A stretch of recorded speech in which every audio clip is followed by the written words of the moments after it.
welcome everybody. I'm going to start by basically asking you to describe what you see from your perspective, how much luxury travel and sustainability are aligning. Let me start with you, Alex. Absolutely. So pleasure to be here. I'm Alexandra from MMGY Griffco, and my speciality is very much in the luxury hospitality sector. So I would say that I think now it's not just a nice to have anymore, it's really a need to have in the luxury sector. So obviously we've seen lots of changes in what is a luxury traveller over the last years, and I think increasingly sustainability is right up there. People want it, consumers are asking more detailed questions about what that means. It's not simply, not having plastic straws anymore. It really is kind of that community engagement. It is, sustainability. Why are we doing this? How are we doing this? What are the tangible results that are coming from this to kind of avoid greenwashing? So I would say, yeah, it's now about transformative change. It's about going into these destinations and not just doing what you can, but really being seen to actually leave them in a better position than you found them. Can you give me an example, perhaps, a best practice illustration you know of where they are aligning and well? Absolutely, and I think, I would say wilderness safaris, which in all transparency is a client of mine, but I'd say that they have an incredible edge because they've been around since the mid-1980s, so they're not a new brand. They really have had this as a foundation to the core of who they are as a brand from the very beginning, which helps because they've had the time to kind of input that and see the results.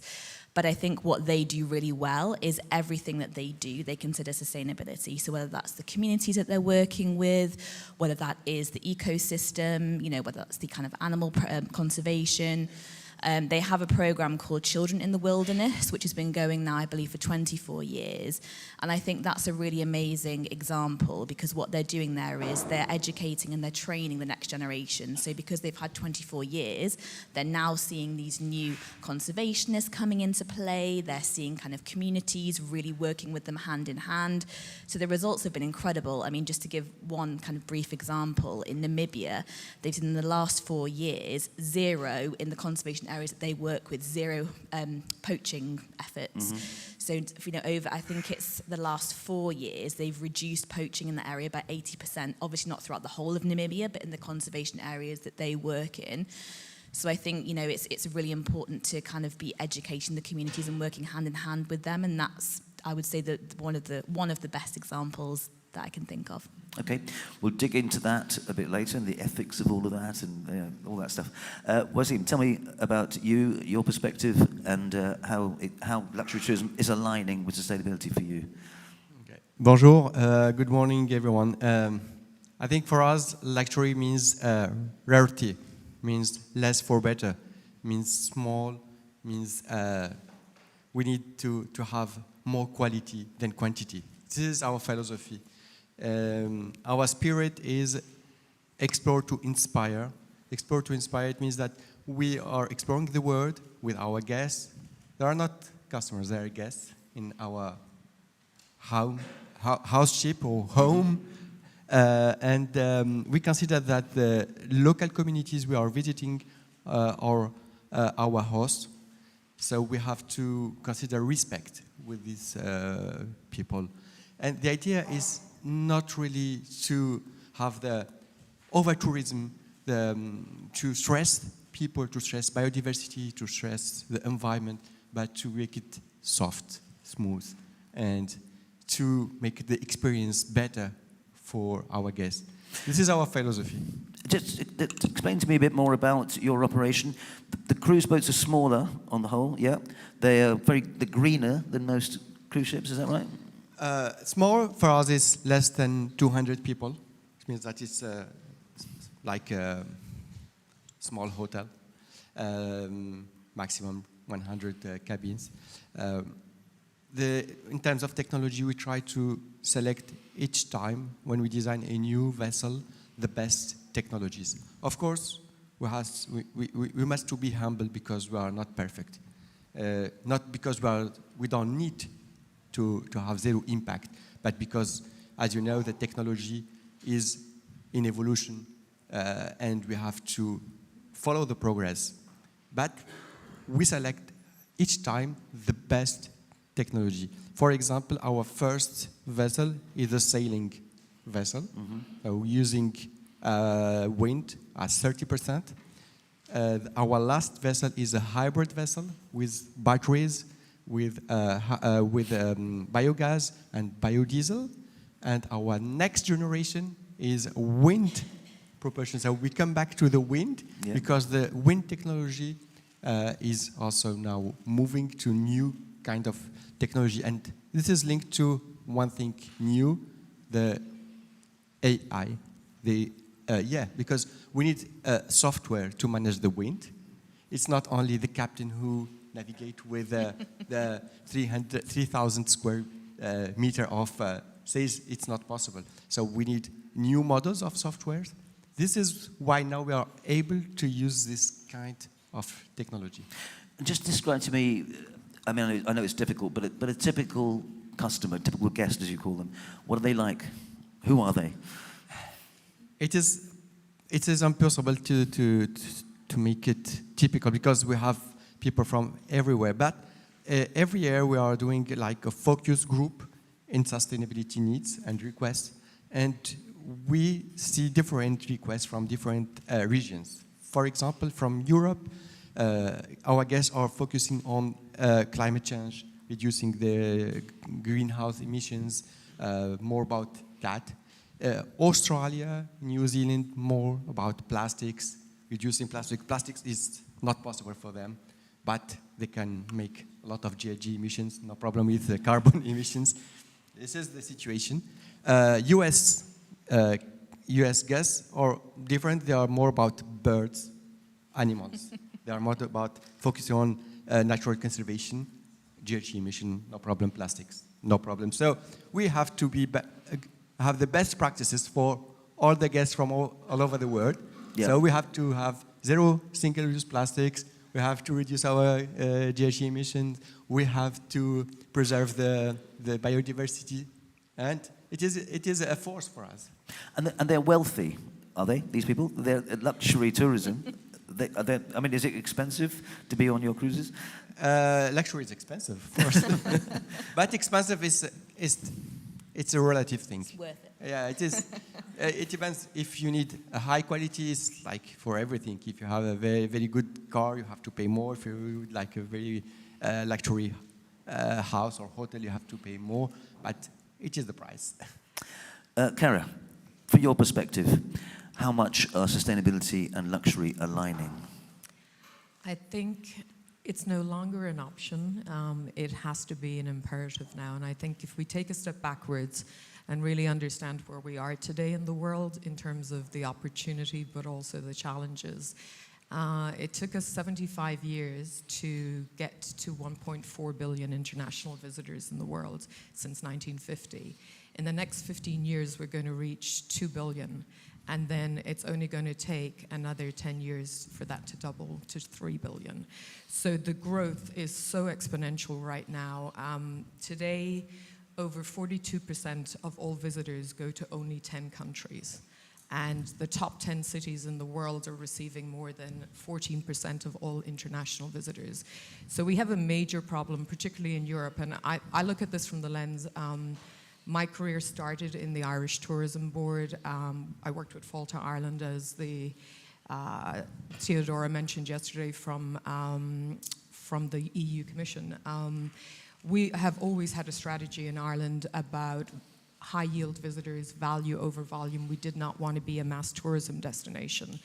And I've been working full-time in the Middle East for the past 10 years, working with the governments there on many of the giga projects. So I see things with a very different lens. I'm obviously living in Dubai, in a mega city, and see some of the challenges around that. So I think with the clients that I work with, thankfully, there's been an education process about how important sustainability is. From a triple bottom line perspective, we need to place equal value on each of those areas.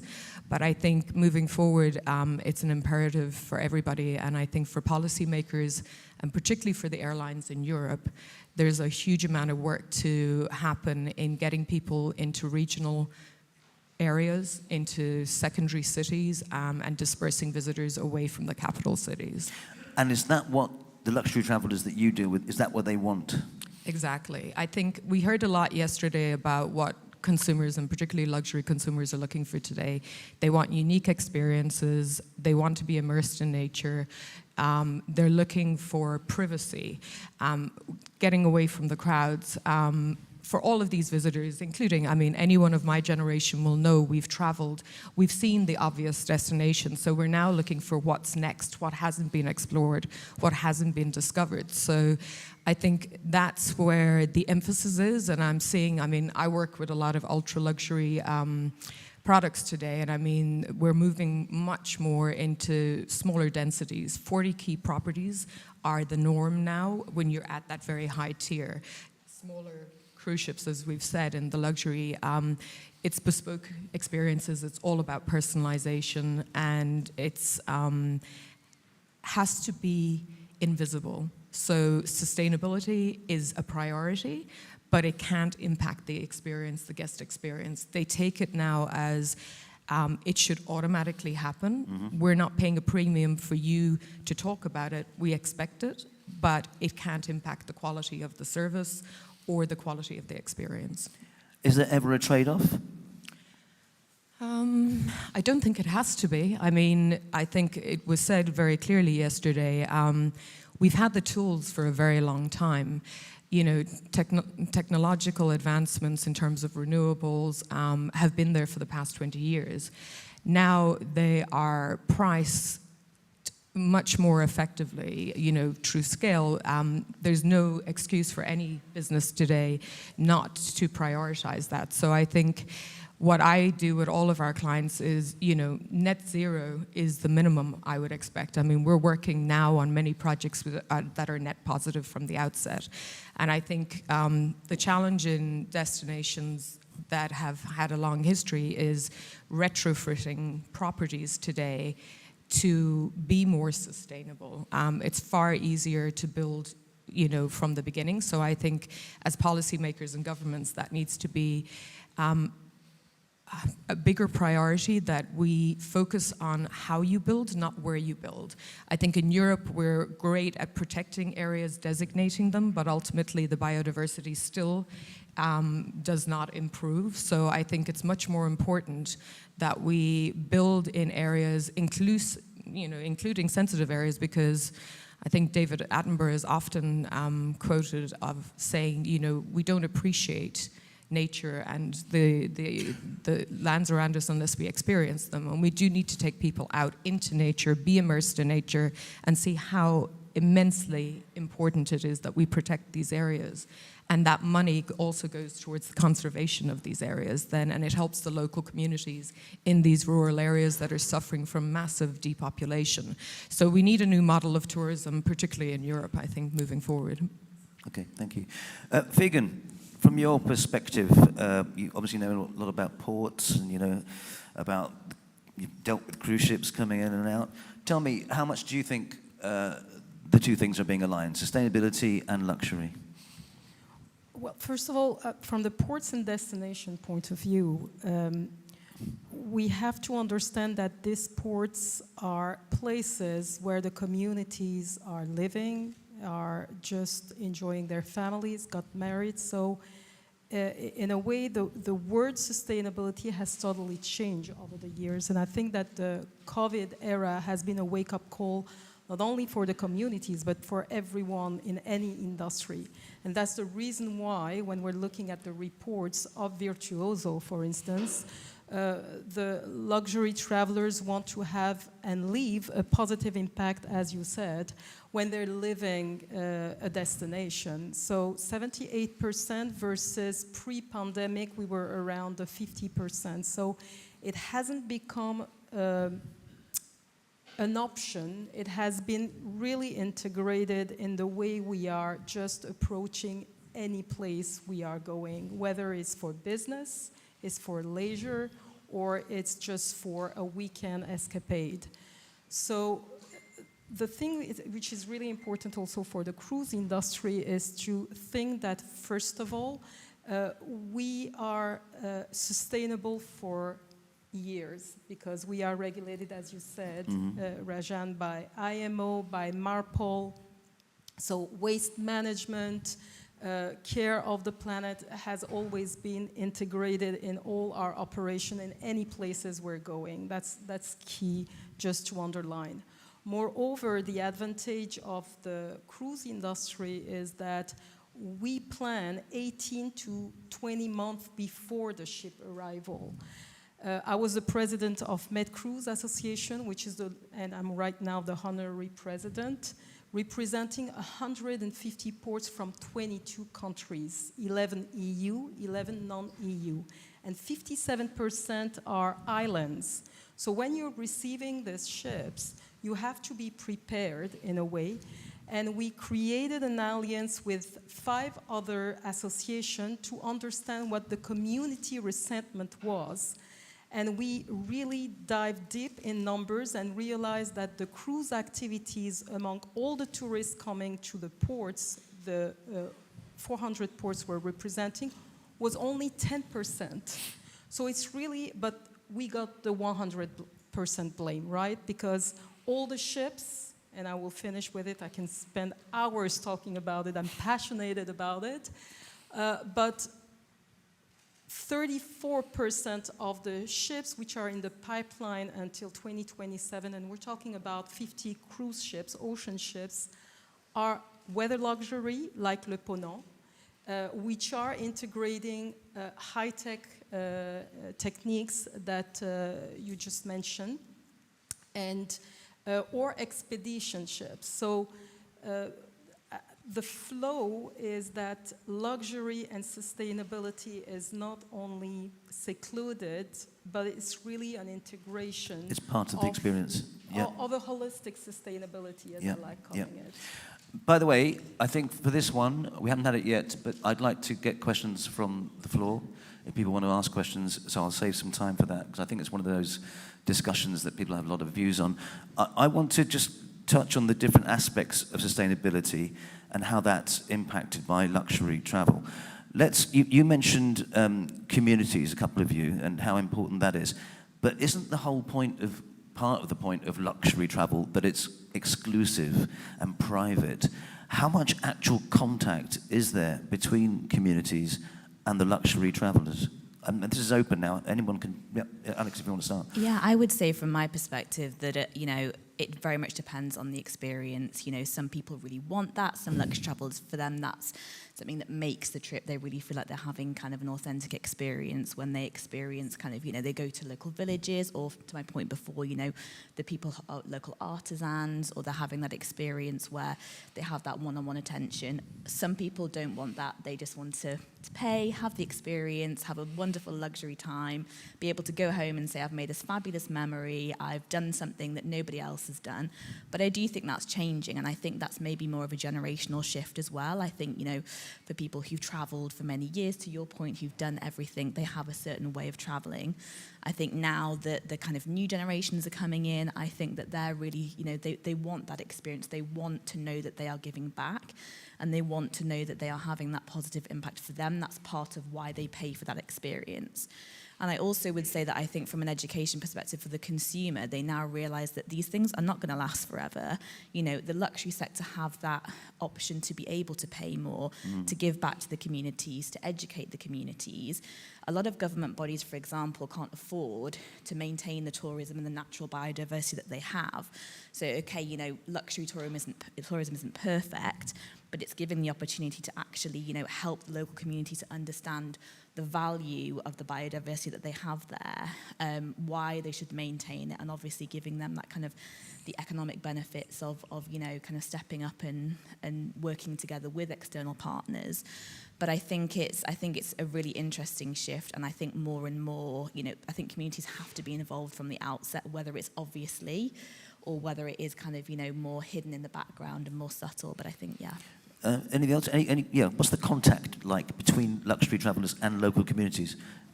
Karen? I think we heard a lot yesterday about what consumers are looking for: authenticity, immersive experiences, things that you can't do anywhere else. And I think the programming is really where this happens. We see a lot of programs with some of the clients that we work with where there's coral restoration programs. So they're doing that with the local community. If they want to experience the culture, they don't want a fake performance put on. They want to see really what the authentic customs and traditions are in these areas, and they get an opportunity to do that not as entertainment, but actually really going and visiting a local village, maybe seeing how, with some of the better brands in particular, how their money is being used locally for education, creating schools, other programs. So I think that is the added value that people are looking for as well. I mean, I'm going to throw this at you. You know the whole notion of the white savior thing, yeah? You're going into a local community, people much poorer than you. You're drifting in, you're coming in. Maybe if you're super rich, you've got bodyguards with you or something. Is that a slightly odd situation? In our company, we have a scouting team. As you said, we have to prepare our itineraries 3-4 years before going there. So we have a special scouting team with different experts going to the destination and to prepare a lot of things like the aspects of safety, of environment, and also the social aspects. They connect with the local association, and sometimes there are very small communities, and they spend times. It means like 2, 3, 4 weeks inside.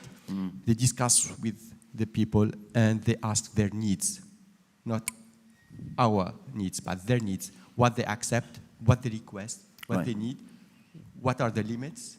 And I have a lot of stories to tell, but I can give you some examples to show you that it is really specific to lecturing.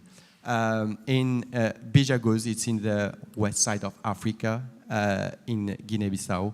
Our scouting team visited a village called Kere, and Kere didn't have a school for children since 2 years, in 2017.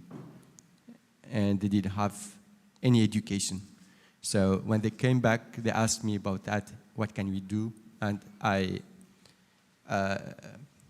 asked for money to help them to build the school, not only to build the school, but also to pay the teachers, the food, the furniture, everything.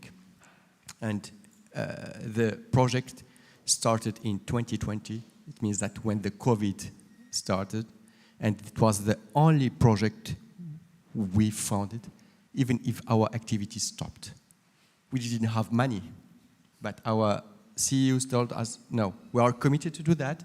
It is an engagement, and we have to do that. Knowing that after that, we didn't come back to Bijagos. Yeah. We will come back this year, but during these 5 years, we didn't come back there. But it was our commitment, and we did that.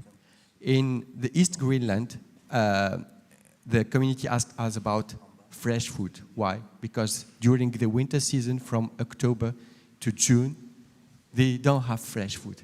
They use only food from the freezer.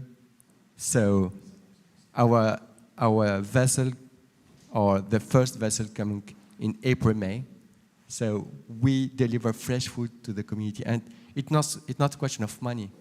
It's a question of relationship, what they are requesting. It is something very important for them to have this fresh food. So it is only example. I have a lot of examples to show, but it is to show that relationship with local communities, it is very specific, and you have to do it case by case. Yeah. And just to add, go first. I was going to say, I think the white savior thing is coming in and saying, we know best, this is what you should do. Whereas I think, to your point, that kind of the education and the understanding beforehand is really key. And just to add another example onto that, from a wilderness perspective, when they spoke to the communities about agriculture, because obviously tourism is great, but not everybody can be involved in tourism. And they said, look, we don't have a program for our young people who are interested in agriculture. We don't have the tools to kind of teach them. So they set up an agricultural college, which now I believe has 90 students. There's a solar-powered abattoir. You know, everything has been considered from a sustainability perspective. And it's circular, so the meat that they are, you know, they've got the skills now to kind of kill and cure their own meats, and those that are then being used within the wilderness properties as well. So I think having those discussions and really honouring kind of what is important to the community, just to add a different example to the mix, is, you know, incredibly important, and helps to avoid the white saviour complex to a certain extent. Vegan. Just one point to continue on what Wasim and Alexandra said. I think that when we're talking about community, is something very vague, but is something very practical when you're just developing some coastal cities or ports or infrastructure. Is not only to do a terminal building, Rajan. And when we're talking about the community, is the collaboration that we kept on talking in all the panels that we have listened to. It's to talk with the government, the policymakers, the associations as well. And in a way, these ports, in particular for the cruise industry, became like the bridge between the cruise lines, who are just naming what their passenger needs, and we are just also naming what our communities are naming. And one solution for all is definitely not the proper thing. There are many different examples. I'm just thinking about Costa Brava in the southern part of Spain. They are only working with very small ships, and they don't go beyond 1,000 passengers. They have the capacity in terms of infrastructure, but they refused because the municipality, all the tourism board, everybody united, took the bookings, clearly said how many passengers would be coming, and they said, no, we want one ship per day, and the maximum. Same for Dubrovnik, which is a UNESCO destination, as you must know. Or Venice has been also the wake-up call. Yeah. And or Galata Port Istanbul, which is another animal,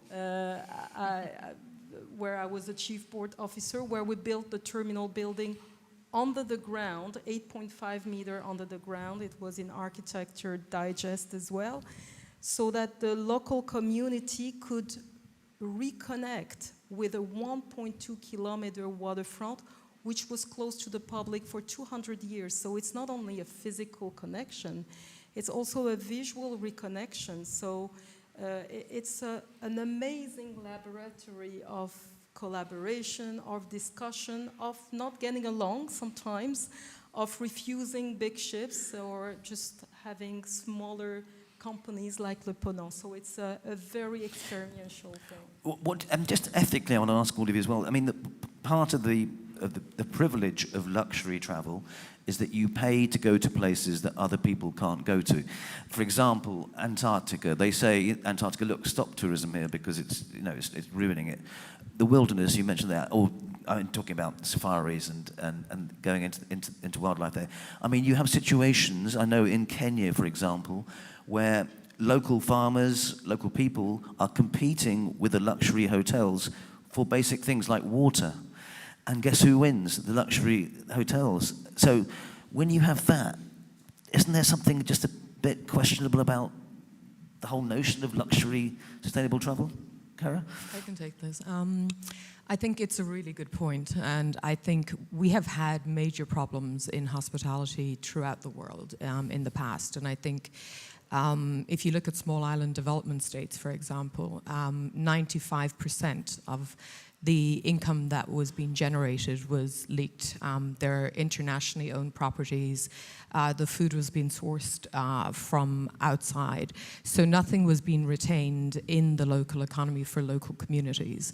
Out of every $100, the research showed that only $5 was staying in the communities, which is not equitable. And when we look at sustainability, these are the key, not just the direct benefits to a destination, but also the indirect benefits in terms of supply chains and the wider benefits to the community. So I think the governments that I work with, the clients that I work with, these are things that we build in now from the outset. We have to be true to not only mitigating any environmental impact, but also ensuring that the money stays in the destination. And I think it's really interesting being in Europe because traditionally our infrastructure in tourism has been predominantly family-owned businesses right throughout all of Europe. And that is changing. And the issues are that increasingly then you have more and more leakages. So the benefits don't stay in the destination. So the big part that I have to do in the Middle East is we focus a lot on entrepreneurship, trying to educate local people about the opportunities in tourism so that we get local ownership of businesses, that we get people working in the industry, that they're sourcing food locally, that they're creating that ecosystem so that all of the benefits stay in the local economy. So I think increasingly in Europe, this is something, that we need to focus on more going forward to ensure that all of those benefits directly benefit the local communities in the areas where these businesses are operating. You were going to say something? I was going to say, and as you said before, it's not perfect. We are on a journey here, and I think there are always going to be things, unexpected or expected, like water shortages that then, as climate change, happens, become worse and come to the forefront. But I think that this is another example of where kind of luxury properties can set themselves apart and really kind of be transparent about the issues that are happening. Nobody wants to see a tourist lounging around an infinity pool while people are queuing miles for water for basic needs. Of course, that's not going to look good for anybody, local community or, the brands who are actually in destination. But I think, to the point that we made before, consumers are now questioning these things. They want to know before they go. They want to know what's being done. And I think that is what will set, different brands aside, the fact that they have taken the time to create boreholes for local communities, to kind of, attack these challenges head on, to work with communities and the government to find solutions. And if there isn't a solution, perhaps it's things like permits, for example, or there's other ways of kind of managing the kind of natural resources to make sure that it is sustainable moving forward. But I think there's always going to be issues. So I think it's naive to think that it's going to be a perfect solution immediately, and things will change. As I mentioned, from a climate change perspective, habitats that were once in one area are moving. So it literally is a movable feast, in terms of how people approach it. But I think luxury travellers, expect that will be taken into account, and they will vote with their feet and pay for the brands that are making those decisions up front. One thing you want to say? Yeah. Let me give you an example. Yeah.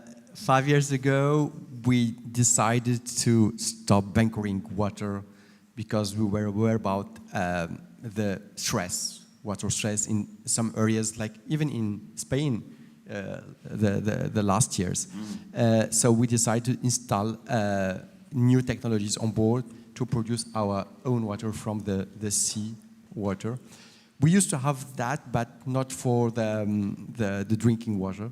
So we used to have millions of bottles of water, plastic and glass. But before doing that, we did a focus group. We asked our guests if we are able to do that, if they are comfortable with that. And 80% of the guests were not comfortable. But we did it. Right. Because they like Evian, the French water, everywhere in the world. But it was not correct, comparing to our image, to our philosophy. So we decided to pursue that and to do it. So we invested in high-performance drinking water systems, and we stopped the bottled waters. After that, only 5% of the guests was unhappy, and 95% was okay, because the taste was very good, the quality was very fresh, and it was only a question of mind and education when we explain things. So luxury is also this kind of education awareness. And the other point, it's about food. So we have a rule to encourage, to promote the local sourcing, but with rules of available quantities of each item. And we control that, depending on the availability, to make it available for the local population. Okay. I am going to throw the questions out to the audience, so prepare a question if you've got one. Be ready. If you don't have one, I'm going to just point at somebody and make you ask a question. So there is one there. But before we go there, hang on. I know, is that Ben? Yeah. It's Willie. Was it Willie? Sorry, yes. Yeah, hang on 1 second. Before I do that, one quick question.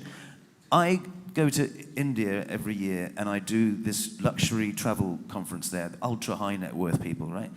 The people who actually decide where the people go are the travel designers. This is a big industry. Now, and you can imagine in India, the booming middle classes. They're the people, surely, that have got to be influenced on this. Is that right? I mean, are you experiencing that?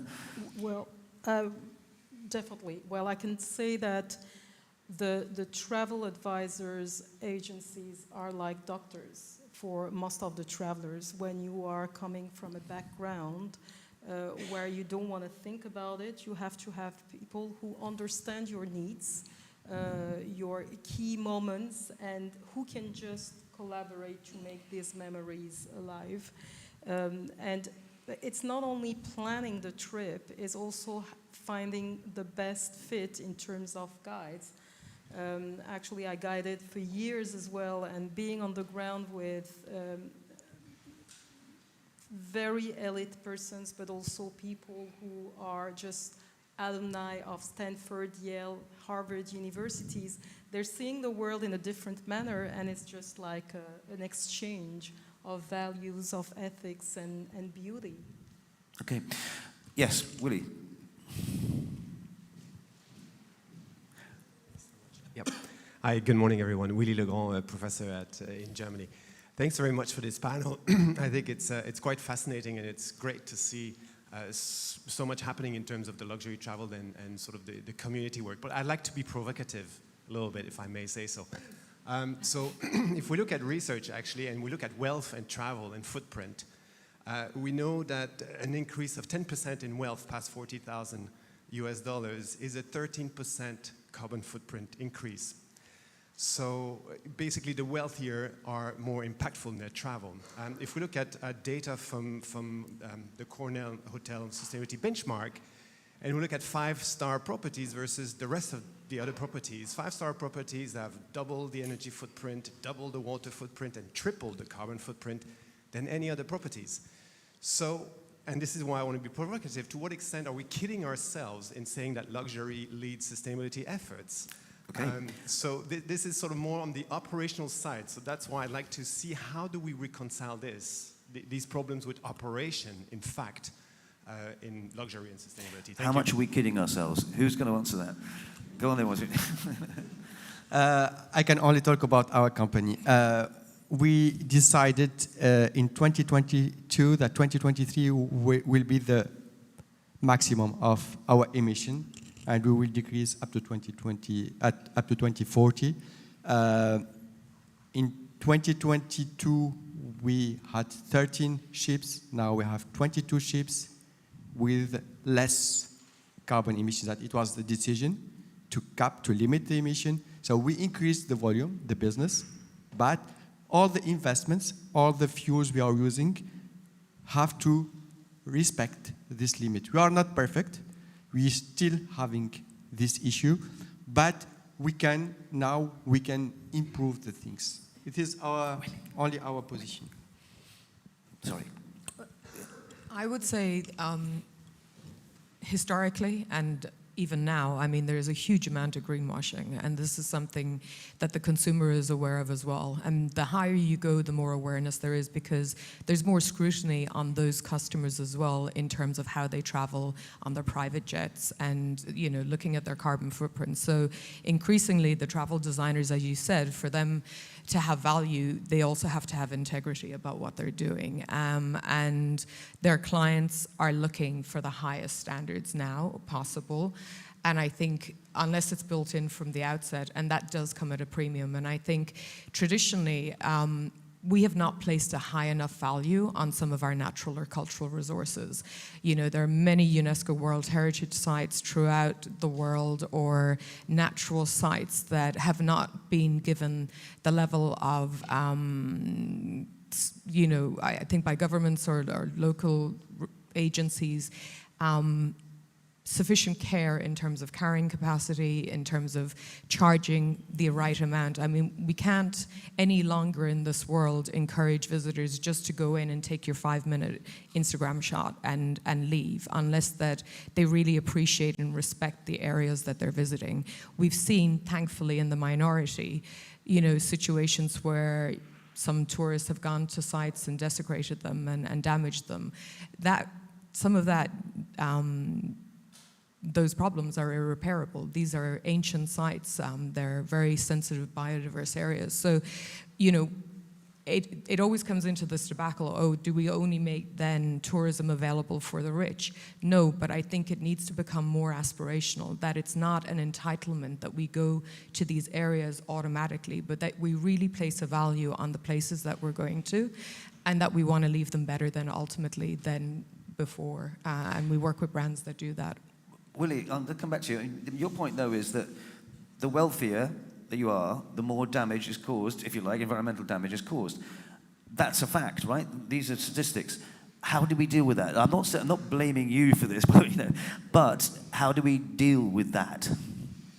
I would be really interested to know more about these statistics, number one, because I think, yeah, no, I'd love to see them, just because I think also it's so dependent on the destination, you know, about kind of who's working there, what the impacts are. I'd say, you know, from a luxury perspective, I feel like, yes, of course, private jets, things like that, are always going to have, you know, a huge amount of impact. But actually, moving forwards, you know, I think working with governments to understand specifically destination-specific things that we can do, I think is the most important thing, because without digging down to the greenwashing point, you know, we have to be aware of these and be able to move forward and kind of work together to understand how the luxury industry can deal with this. Because at the moment, from what I'm seeing, for example, from the client side, there seems to be so much more that's happening from a positive perspective, but then you hear this, and I think statistics can always be misleading, so I always like to dig down into where they're from, you know, kind of to understand a little bit more about it, because you can say 40% or 60% or whatever it is, and also in the last 10 years, has that changed would also be a question that I would ask in terms of, you know, what baseline are we using for this? Is this something where's this research from? Is it from the last 10 years? Moving forward, of course, we want to do more, but as a baseline, it's a bit difficult to comment on because it's one statistic. Yeah. Okay. And I would like to totally echo that. And I think I'm always very concerned about research. And I think we had on the last panelists yesterday, because you can manipulate the numbers. We've all done research. We have all these, and these are scientific papers that are being quoted all the time. I mean, they have been published in peer-reviewed journals. You can trust them. We have that.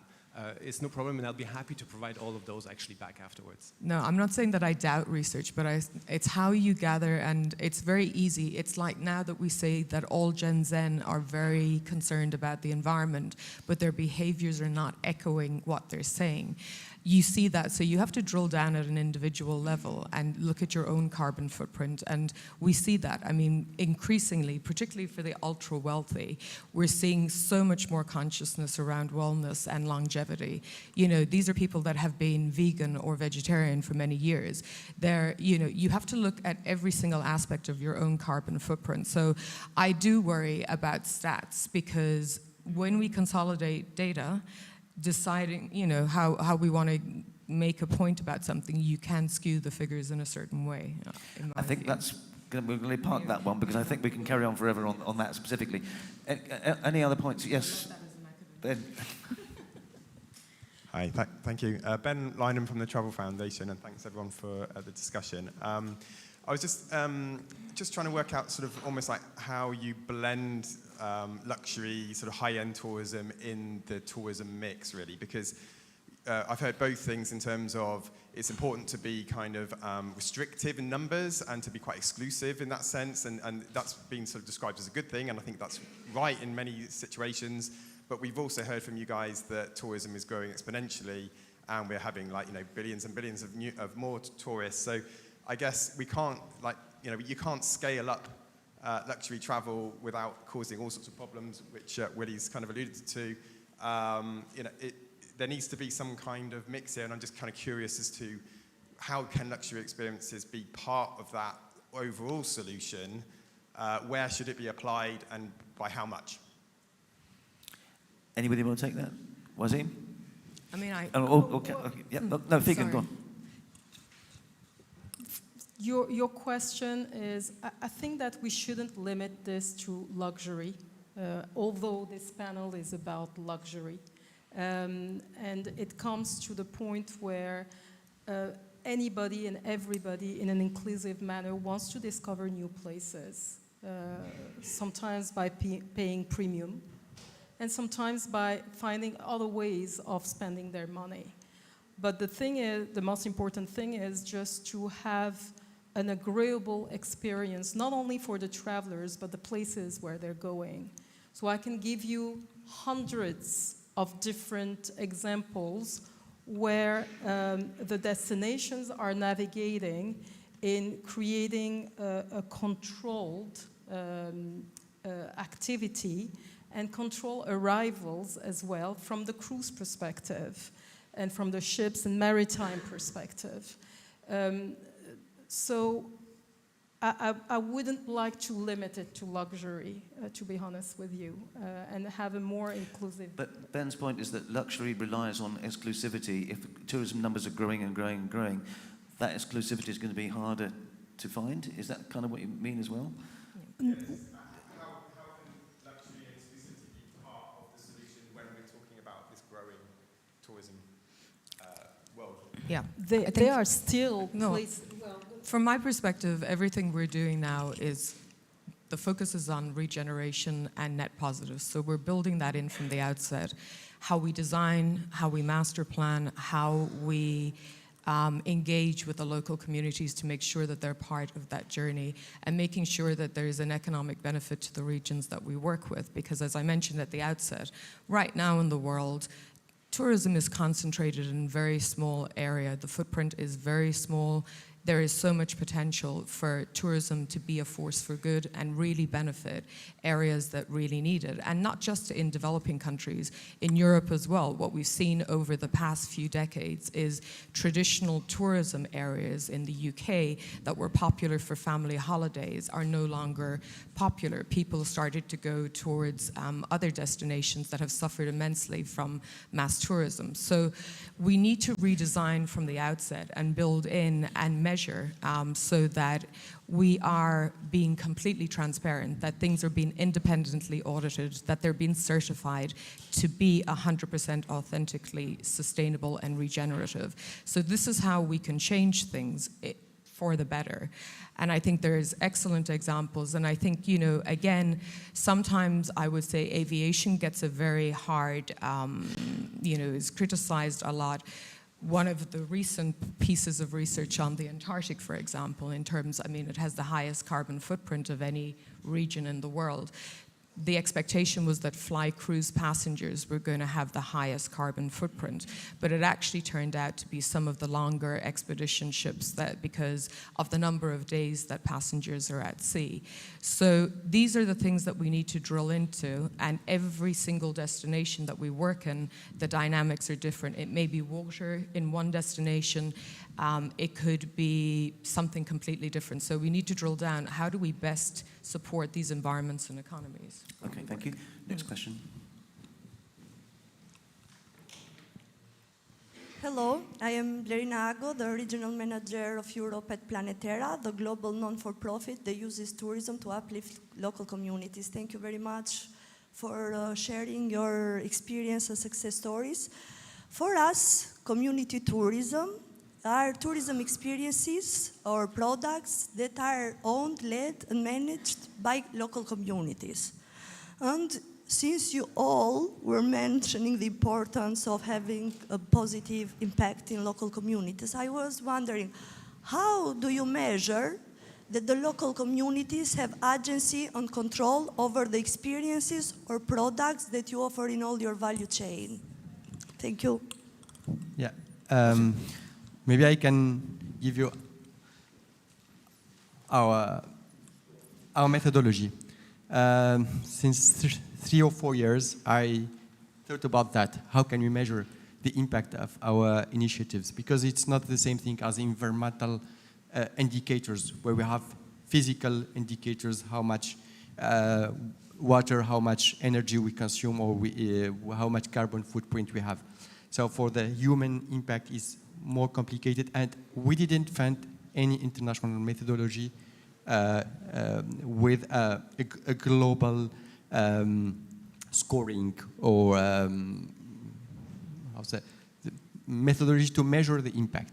So we started a postdoc with the Centre National de Recherche Scientifique, National Research Center of France. It's well known, CNRS, a postdoc for 3 years, only to create a new methodology to measure that in 3 areas, in Caribbean areas, in Greenland, and French Polynesia. And we did surveys with local population and independent company to ask the local population their perception and to measure the impact of each action we are doing locally. And now we will show the results of this methodology in December, and we will share that with all the industry. Thank you. Got time for one more question? Yes.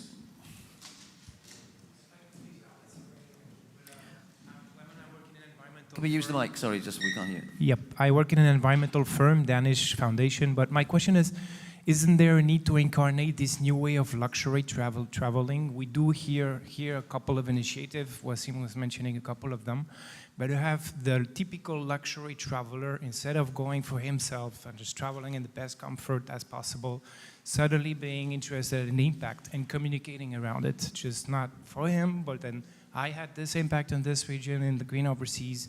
I want to share this and be an example for other travelers. I didn't get the question. Sorry, could you just say that? Just the last bit of your question. What's the actual question? Yeah. Just have the rich travelers, those using those services, incarnate the values, the positive impact they have for environment or social communities, and talk about it. Like be a model for other travelers, just not keep it for themselves. Yeah, and I think that's what we're seeing today in the industry. I think, you know, wilderness is a really good example as well. You talked about business models previously. 11% of the ownership of one of Wilderness's properties is owned by the local community. So I think now, I mean, storytelling is so important in all destination marketing, and I think the more and more that's what consumers are looking for. They want to see not only how this product is unique, but also through the storytelling, what is it that's authentic, how are you benefiting the local areas, what are the positive things that you're doing. And I think Successes has been an excellent example of that over the past decade in looking at some of the destinations that it's been involved in, but the question will be now that they're moving towards a more urban model, can they still have the same impact in the destinations that they're moving towards? But yeah. I would also say as well on that, I think, for example, with the polar expedition side of things, you know, the fact that more ships are going there obviously needs to be managed, but it's also an opportunity for research. So for many people, for example, for high net worths who are going, to your point of kind of wanting to showcase what they're doing, that's something totally unique that would be hugely expensive for many people to get to those areas of the world from a research perspective. They wouldn't be able to afford it.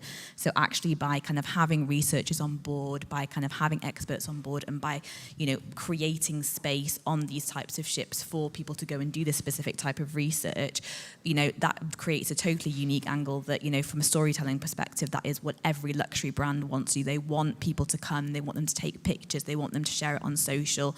And I think it's an amazing way of getting the word out. But I think, again, it's really important that it's not just kind of someone taking a picture in front of a lion being tagged or something. It's, you know, kind of really encouraging people to get underneath the surface of it, to interact with it, which I think more people are. I think traditionally they haven't, but I think that's really starting to change, and people are utilising that as a part of what they do on their trip, whether that is educating themselves and then their communities when they get home on these incredible experiences that they've had. So I think, yeah, it should absolutely be a part of what's woven in. It doesn't necessarily have to be a brand ambassador as such, because sometimes the best brand ambassadors are people who've gone and experienced that for themselves and then shared their own personal stories and memories. And the research shows that these days, memories and kind of those experiences are what the high net worth are looking for more than anything, more than the tangible, you know, things that they get in their rooms. Fast cars and Yeah, big yachts. And whatever exactly. else. Yeah, yeah. Last point from you, Figen. Just to say that the crew members are also actually the ambassadors, and it's integrated in the excursions and the experiences, which are just sustainable oriented. So it's not only going to a site, but it's also a whole environmentally friendly and community engaging excursions, experiences which are created hand in hand, not only with the travelers, but with the crew members as well. And we are all ambassadors in a way, like you said. Okay, fascinating topic this, I think. Anyway, it's raises so many interesting questions, ethically too, but also the fact is that these people can massively help local communities. They can be a win-win situation, I think. But there's a long way to go still, I suspect. Can we please thank our panel for this?